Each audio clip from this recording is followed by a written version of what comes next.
Yesterday we had seen the contemporary nayanmars, and alvars, and their time lab today.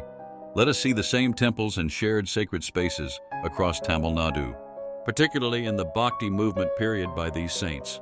This reflects a deep cultural and spiritual interweaving of Shaivism and Vaishnavism. Even though the theological doctrines differed, they cordially existed. Before getting into today's video, subscribe my channel NCPD Devaraj Talks and continue watching. Here's a detailed explanation with examples of contemporary alvars and nayanmars visited temples. 1. Common temple towns in Alvar and Nayanmar hymns. Sri Rangam Ranganatha Swami Temple. Alvars like Namalvar, Tirupan Alvar, and Tirumangai Alvar glorified this temple as one of the Divya Desam. Nayanmars. While Sri Rangam is primarily a Vishnu temple, Appar and Sundarar mention the nearby Thiruvanaikaval Jambukeswarar temple, a Shiva temple located on the same island. Chidambaram Nayanmars, revered as the holiest of Shiva temples by Appar, Sundarar and Manikavakakar, Alvars, though not central to Vaishnava hymns. Chidambaram Govindaraja Perumal Vishnu in reclining posture behind Nataraja is mentioned by Tirumangai Alvar in his Divya Prabandham. Kanchipuram Nayanmars, praised Ekambareswarar temple, Alvars, glorified Varadaraja, Perumal temple. Tirumangai Alvar and Payalvar mention Vishnu's form here. Kumbakonam region Panchakrosha Alvars and Nayanmars both mention temples here.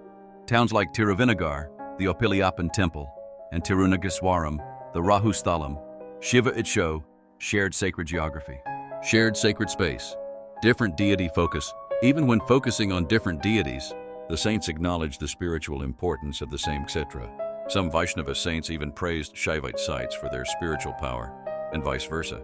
For example, Tirumangai Alvar, a late Alvar, visited over 80 Divya Desams and also mentioned Shaiva shrines in passing. Manikavakakar, though deeply Shaivite, expressed a universal sense of devotion that didn't always dismiss other paths. Bhakti movement, a shared cultural canvas. The Bhakti movement encouraged personal devotion, making space for emotional, poetic, and inclusive expressions. Temples became centers of multi-sectarian pilgrimage, with saints of different traditions writing about the same towns or deities from their theological lens. Local kings patronized both Vaishnavite and Shaivite temples, reinforcing this unity and diversity.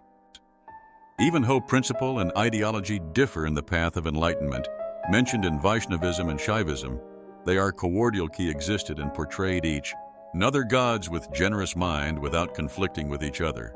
Let's see in my next video how the various ancient Tamil tribes paved the way for modern civilization, and from them, the world civilization emerged in my forthcoming videos. Thank you for your support to my channel.